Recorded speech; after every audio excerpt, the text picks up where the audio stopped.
the top, and oiling. The big finish! Alright, so the final thing we need to do for the sideboard is make the top. Now fortunately the top, out of all the things we've done, this might be the easiest thing to do. It's just a simple panel. We're probably gonna need to make it up from 3 boards to get the depth that we need here, but we're going for a little bit of an overhang, really nothing special, no shaping or anything other than a little bit of an edge treatment. Gonna keep it fairly simple. All right, so let's make a big panel. I won't bore you here with all the details, but if you want to learn more about making panels and how to keep them flat over time, we have a great little video that you might want to check out. Just click the link in the description.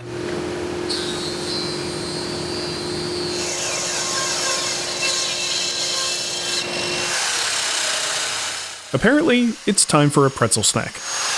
Though it's a bit risky while doing domino work, since it's not a stretch to imagine myself accidentally popping a domino in my mouth. Thankfully, that didn't happen.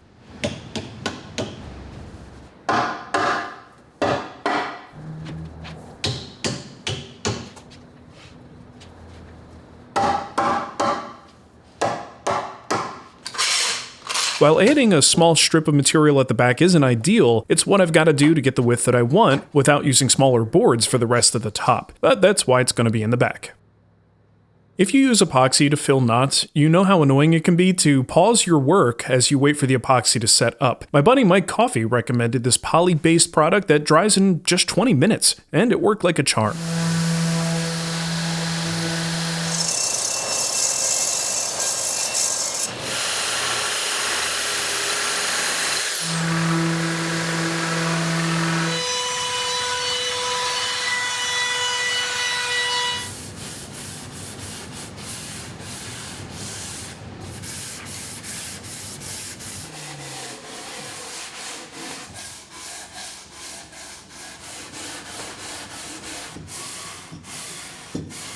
Okay, so now it is time to talk about the finish.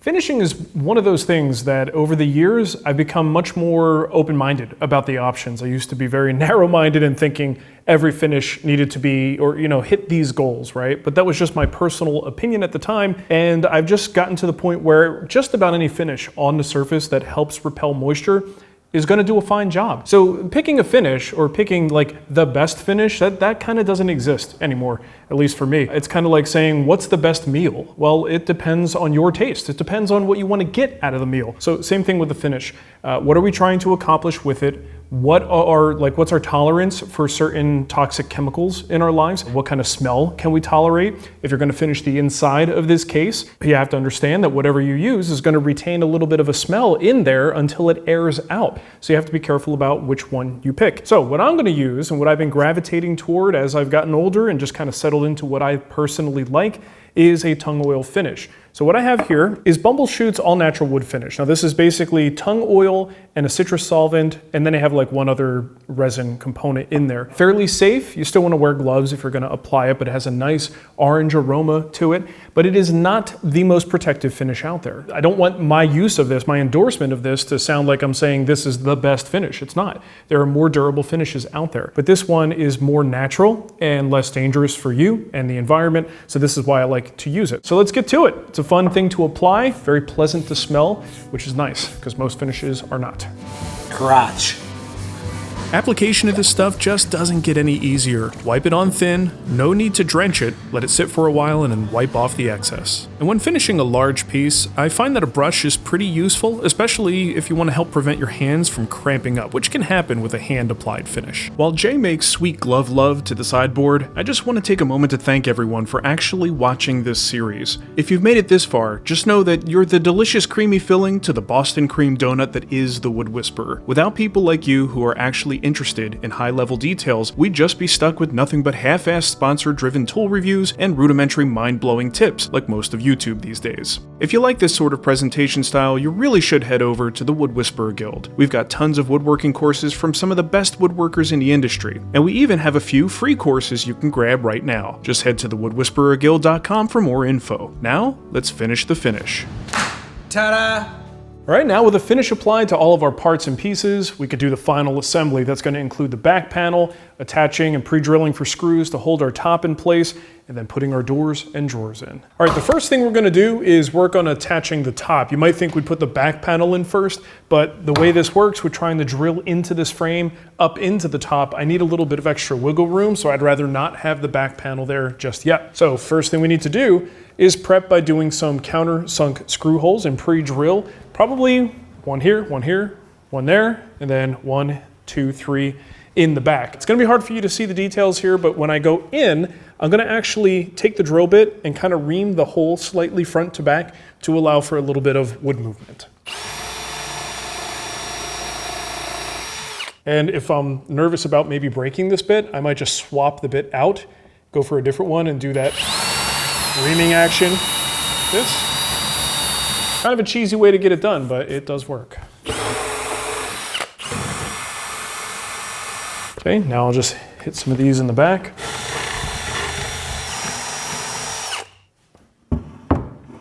At least this one's easy. Flush on the back. You do that on the dumbest things. Go flush on the back, and then we just check for the overhang on both sides to be even. It's about 1 1/8 inches maybe. All right, so we're going 1 1/4 inch screws. That should be adequate. If you're gonna really punch these home, maybe go a little bit less than that, 1 1/8 inches.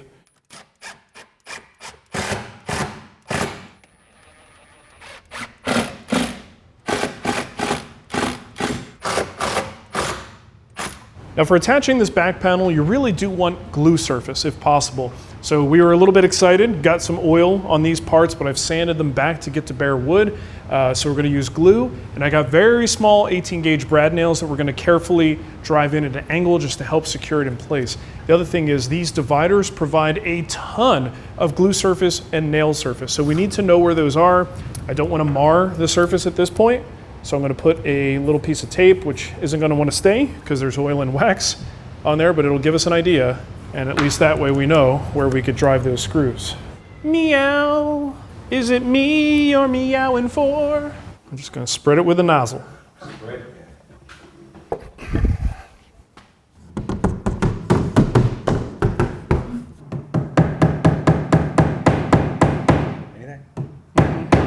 There we go.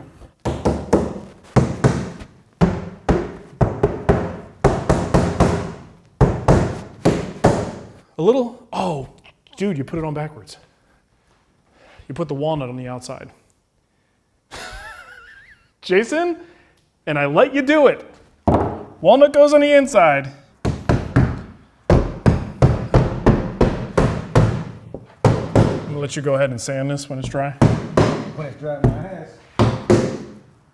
Who needs tape when you have a fresh glue line telling you where the dividers are? You were wrong. Yeah, I mean, when you're right, you're right. I should know by now to double check you. Okay, I think that's good. Let's let that dry after that fiasco. I guess we could start putting the drawers in.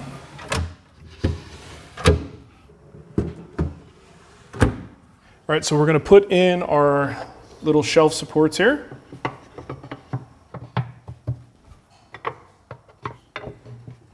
And now we can add our shelves.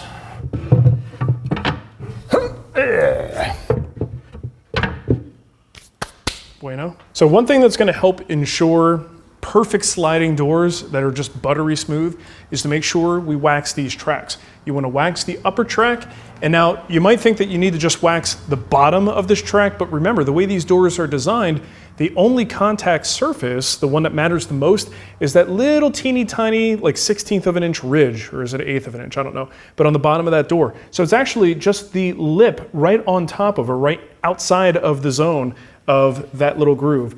Bottom line is it's really hard to just hit that part, so we're gonna add wax to the entire groove with a focus on this little front lip here. And I think you'll be pleasantly surprised when you see just how smooth these guys slide. So I'm gonna get that on the rabbit. That's the upper. Then the lower rabbit. And it's just this little 1/16 of an inch ridge. That is the most important bearing surface we have here. this bottom surface on the very bottom of the door, it's not even gonna touch anything. So that vibration should be gone.